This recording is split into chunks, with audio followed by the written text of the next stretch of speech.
కలియుగ ధర్మపురాణము చతుర్థ అధ్యాయము విష్ణు సంకల్పము ధర్మపథ అన్వేషణ.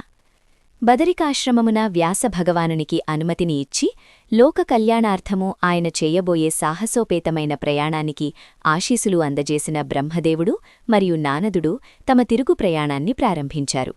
బ్రహ్మదేవుని వాహనమైన క్షీరనీర వివేచన కలిగిన ఆ దివ్యహంస ఆకాశవీధిలో మేఘమండలాలను చీల్చుకుంటూ వేగముగా దూసుకుపోతోంది.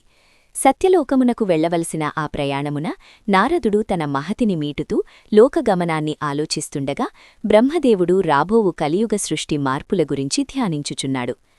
అలా ప్రయాణిస్తుండగా ఆ హంసవాహనము అకస్మాత్తుగా తన దిశను మార్చుకుంది. సత్యలోకము వైపు వెళ్లవలసిన ఆ వాహనము స్థితికారుడైన శ్రీ మహావిష్ణువు నివాసమైన వైకుంఠము వైపుకు మళ్ళింది. ఆకస్మికముగా జరిగిన ఈ మార్పును గమనించిన బ్రహ్మదేవుడు దిగ్భ్రాంతి చెంది తన చేతిలోని కమండలాన్ని సరిచేసుకుంటూ, ఓ హంసరాజమా, ఏమిటి ఈ విపరీతము? నీవు సృష్టి నియమములను అతిక్రమించి గమ్యమును మార్చుట వెనుక మర్మమేమి? నీ మతి ఏమైనా భ్రమించినదా, లేక ఈ కలియుగ మాయ నిన్ను కూడా ఆవహించినదా? అని తీవ్రస్వరముతో ప్రశ్నించాడు. అప్పుడు ఆ దివ్యహంస తన రెక్కలను మెల్లగా ఆడిస్తూ వినమ్రముగా ఇట్లు పలికినది. మహాప్రభూ, క్షమించుము. నా మతి భ్రమించలేదు. నా రెక్కలకు అలసట రాలేదు. నా గమనాన్ని మార్చినది సాక్షాత్తు ఆ జగన్నాథుడు, ఆ శేషశాయి. స్థితికారుడైన విష్ణుమూర్తి మీతో అత్యవసరముగా ఏదో లోకరహస్యమును భాషించవలెనని కోరుకుంటున్నారు. ఆయన సంకల్పమే నన్ను అయస్కాంతము వలె వైకుంఠము వైపు నడిపిస్తోంది. ఆ పరమాత్మ చిత్తమునకు వ్యతిరేకముగా నేనేమి చేయగలను? అని పలికి వారిని పాలకడలి తీరానికి చేర్చింది. వైకుంఠమున పాలకడలి మధ్యలో 1000 పడగల శేషతల్పముపై జగన్మాత లక్ష్మీదేవి తన కోమలమైన హస్తములతో పాదసేవ చేస్తుండగా నీలమేఘశ్యాముడు యోగనిద్రలో ఉన్నాడు. ఆ వైకుంఠము కోటి సూర్యప్రకాశముతో వెలిగిపోతోంది. చుట్టూ ఉన్న ఆ ప్రశాంతత, దివ్యత్వము మాటలకు అందనది. నారద బ్రహ్మలను చూడగానే శ్రీహరి తన కమలదళాల వంటి కన్నులను విప్పి మందహాసముతో లేచి వారికి స్వాగతము పలికాడు. శ్రీ మహావిష్ణువు వారిని ఆదరముతో చూసి గంభీరస్వరముతో ఇలా అన్నాడు.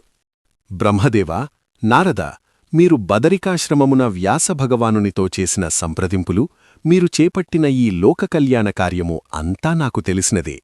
స్థితికారునిగా ఈ జగత్తును రక్షించే బాధ్యత నాపై ఉన్నది కావున ఈ గొప్ప యజ్ఞములో నేను కూడా పాలు పంచుకోవాలని నిశ్చయించుకున్నాను. ఇప్పటివరకు ఒక్కో యుగానికి ఒక్కో అవతారమెత్తి ఆయా కాలమాన పరిస్థితులకు అనుగుణంగా ధర్మాన్ని నిలబెట్టాను.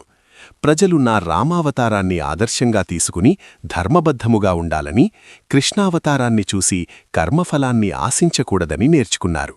కాని ఈ కలియుగ ప్రభావము అపారమైనది. ఇక్కడ మనిషి ఆలోచనలు కలుషితమైపోయాయి, సమస్యలు సంక్లిష్టమయ్యాయి. కావున ఈ కాలపు మనుషులకు సరిపడే ధర్మాన్ని, వారు ఆచరించగలిగే సులభమైన జీవనశైలిని బోధించుటకు నేను కూడా ఒక మానవ జన్మను ధరించతలిచాను. నేను ధరించబోయే ఈ జన్మ శ్రీరామునికన్నా స్థితప్రజ్ఞత కలిగి, శ్రీకృష్ణునికన్నా ఎక్కువ లోకలీతులను ప్రదర్శిస్తూ నేటి కాలానికి తగిన సరికొత్త నీతిని బోధించేదిగా ఉంటుంది. విష్ణుమూర్తి తన ఉద్దేశ్యాన్ని మరింత విపులముగా వివరించాడు. వ్యాసుడు నా అంశే. అంబ గత జన్మలో నా అంశనే కోరుకున్నది. ఆమె పరమభక్తురాలు, సద్గుణ సంపన్నురాలు. ఆమె ఒక దుర్మార్గుణ్ణి వివాహమాడాలని ఎప్పుడూ కోరుకోలేదు. కాని మీరు వ్యాసుడికిచ్చిన మాట ప్రకారము కలియుగ ప్రభావాన్ని అర్థం చేసుకోవడానికి ఆయన కామ, క్రోధ, లోభ, మోహ, మద, మాత్సర్యములతో కూడిన కల్మష హృదయుడిగా జన్మిస్తున్నాడు. ఒకవేళ అంబ అట్టి కల్మష హృదయుణ్ణి వివాహమాడితే ఆమె పాతివృత్యమునకు, ఆమె భక్తికి అన్యాయము జరుగుతుంది. అంబికా కోరికను తృప్తిపరచవలసిన బాధ్యత నాపై ఉన్నది. కాబట్టి ఆ సాధ్వి అభిలాషను తీర్చుటకు ఆమె సద్గుణవంతుడైన భర్తను కోరుకుంటుంది కావున నేను సత్యనిష్టగల ఒక పరిపూర్ణ పురుషునిగా భూలోకములో అవతరిస్తాను. వ్యాసుడి జన్మ ద్వారా ప్రజలు లోభమును, అరిషడ్వర్గాల వల్ల కలిగే వినాశనాన్ని, అంటే రాక్షస స్వభావాన్ని దర్శిస్తే, నా జన్మ ద్వారా ఒక సద్గుణశీలి ఈ కలియుగమున ఎలా నెగ్గుకు రావాలో ఆదర్శముగా చూస్తారు. ఇది రామాయణము కన్నా మిన్నగా నేటి చట్టాలకు, నేటి తర్కానికి సరితూగే నీతిని బోధించే మహాకావ్యము కావాలి. సృష్టికర్తవు కావున నా ఈ జన్మకు సరైన ప్రదేశమును, నా తత్వానికి సరిపోయే తల్లిదండ్రులను నీవే నిర్ణయించాలి. కాని ఇక్కడొక ముఖ్యమైన విషయమున్నది. నేను భూమిపై ఉన్నంతకాలము నేను విష్ణువునన్న విషయాన్ని పూర్తిగా మరిచి ఒక సామాన్య మానవ నిమిత్తుడిన సుఖదుఖ్యాలను అనుభవిస్తూ జీవించాలనుకుంటున్నాను. వ్యాసుడు కేవలం ప్రాపంచిక సుఖాల కోసమే జన్మిస్తాడు కాబట్టి సద్గుణవంతుడిగా నివసించలేడు. అయితే అతనికి నేను ప్రతిద్వందిగా జన్మిస్తున్నానన్న విషయము ఏమాత్రమూ తెలియకూడదు అని శ్రీహరి కోరుకున్నాడు. శ్రీహరి సంకల్పాన్ని విని బ్రహ్మనారదులు పరవశించిపోయారు.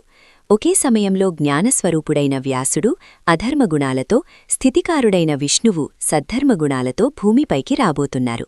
ఈ ఇద్దరు మహాపురుషుల మధ్య జరిగే ఆ సంఘర్షణే కలియుగ ధర్మపురాణమునకు పునాది కాబోతోంది.